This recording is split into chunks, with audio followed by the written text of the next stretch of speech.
All right, let's review that scientific method. So the scientific method. What is the scientific method?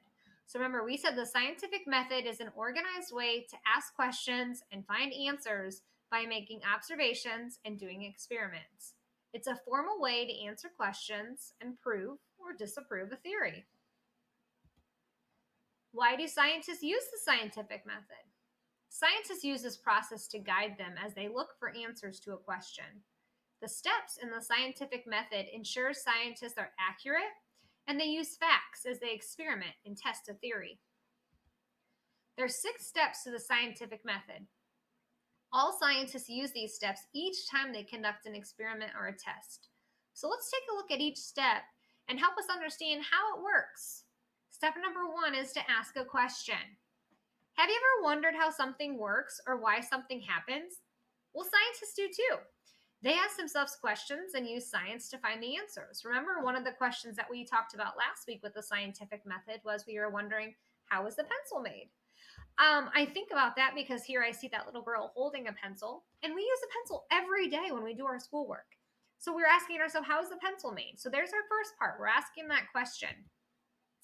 So the first step of the scientific method is to ask a question. Your question can be about something you're interested in or something you observed.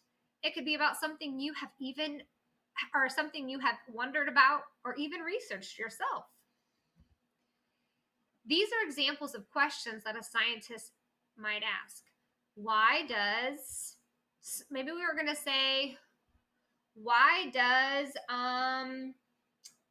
the wind happen? Okay, or how does the lead in this pencil work? Which blank makes blank happen? Okay, so maybe we're wondering what type of weather makes sleet happen? What will happen what would happen when we talked about when we were freezing that juice? What would happen if we froze the juice and put this salt on it? How did salt affect the water? Or how does salt affect the frozen juice? So those are some of the questions that we might ask ourselves as a scientist.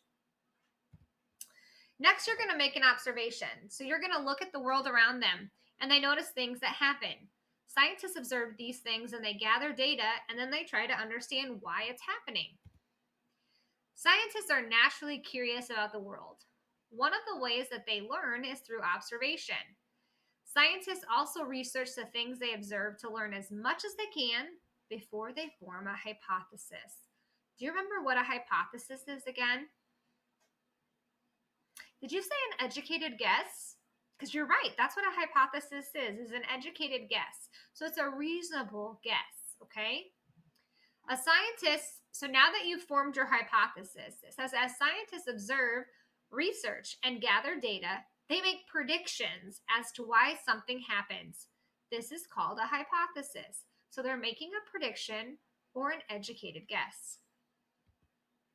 A hypothesis is similar, there you go, to an educated guess based on information you already know. It's an answer to your question that you think might be true.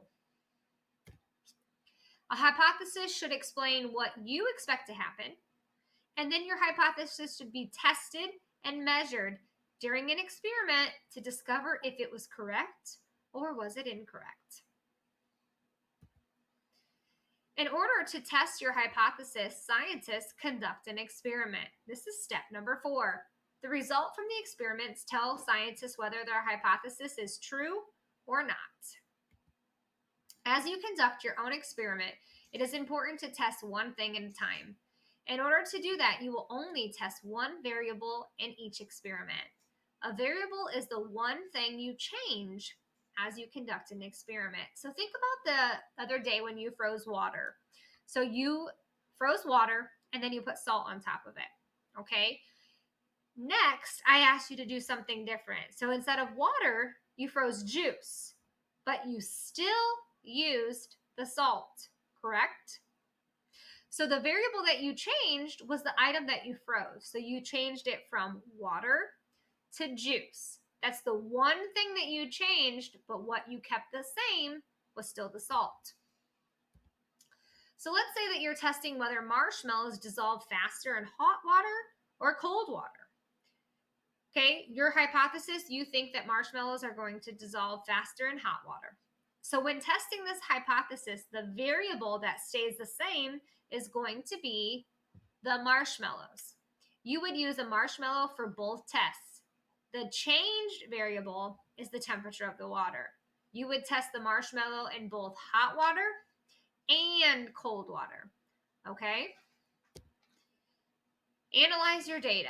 Scientists gather information during an experiment. They track what happens so that they can analyze their results. Scientists write down what is happening during an experiment. This is called recording data. They analyze their results and the data they collect by comparing it to their hypothesis.